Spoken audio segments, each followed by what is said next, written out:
మహేష్ బాబు అభిమానులకు Rajamouli good news చెప్పారు.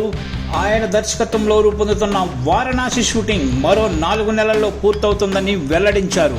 తాజాగా ఆయన ఓ ఆంగ్ల మీడియాకి ఇచ్చిన ఇంటర్వ్యూలో విజువల్ వండర్గా ఉండబోయే భారీ యాక్షన్ సీక్వెన్ల చిత్రీకరణ అంతా పూర్తయినట్లు తెలిపారు. ఫ్రాన్స్లో జరిగిన ఆన్సీ ఇంటర్నేషనల్ యానిమేషనల్ ఫెస్టివల్లో పాల్గొన్న రాజమౌళి అక్కడి మీడియాతో మాట్లాడుతూ, వారణాసిలో ముఖ్యమైన భాగాలను పూర్తి చేశాం. యాక్షన్ సీక్వెన్స్ల చిత్రీకరణ మొత్తం పూర్తయింది. ప్రస్తుతం కథను అనుసంధానం చేసి చిన్న సన్నివేశాలను షూట్ చేస్తున్నాం. ఈ ఏడాది సెప్టెంబర్ లేదా అక్టోబర్ మొదటి వారానికల్లా షూటింగ్ మొత్తం పూర్తవుతుందని తెలిపారు. సినిమాను ఐమాక్స్ ఫార్మాట్లో రూపొందించడంపై మాట్లాడుతూ, ఈ కథ ఐమాక్స్లో అయితే అద్భుతంగా ఉంటుందని మొదటే అనుకున్నట్లు చెప్పారు. అయితే ఈ ఫార్మాట్ కోసం మాత్రం వారణాసి కథలో మార్పులు చేయలేదని, చిన్న సర్దుబాట్లు చేసినట్లు వెల్లడించారు.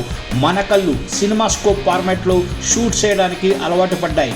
నాకు కూడా అది ఇష్టమే. అయితే మొదటి నుంచి మేము అనుకున్నది ఏంటంటే, అటు ఐమాక్స్ ఇటు సినిమా స్కోప్నకు సరిపోయేలా సన్నివేశాలను ఫ్రేమ్ చేయాలనుకున్నాం. అదే అనోమార్ఫిక్ ఫ్రేమింగ్ అంటే సినిమా ప్రదర్శితమయ్యే స్క్రీన్కు అనుగుణంగా ఇమేజ్ వీడియో క్వాలిటీ దెబ్బతినకుండా పెద్దదిగా చేయడం. దీంతో తొలి రోజుల్లో కొన్ని సర్దుబాట్లు చేసుకోవాల్సి వచ్చింది. ఆ తర్వాత ఏది ఎలా చేయాలో మాకు అర్థమైంది. దీంతో పని సులభంగా అయిపోయిందని జక్కన్న చెప్పుకొచ్చారు. మహేష్కు జోడీగా ప్రియాంక చోప్రా నటిస్తున్న ఈ సినిమా వచ్చే ఏడాది ఏప్రిల్ 7న ప్రపంచవ్యాప్తంగా విడుదల కానుంది.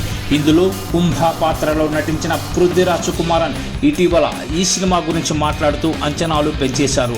రాజమౌళి కొన్ని సన్నివేశాల కోసం ఏకంగా 90 టేక్స్ తీసుకున్నారని తెలిపారు. వారణాసి షూటింగ్లో ఒకే ఒక్క షాట్ కోసం మహేష్ బాబు తాను కలిసి దాదాపు 94 టేకులు తీసుకున్నామని, అయినా ఓకే అవ్వకపోవడంతో మరుసటి రోజు కూడా అదే సీన్ తీసామని వెల్లడించారు. 7 గంటలకు షూటింగ్ అంటే రాజమౌళి ఉదయం 5 గంటలకే సెట్స్కి వచ్చి రిహార్సల్స్ చేస్తారని పృథ్వీరాజ్ తెలిపారు.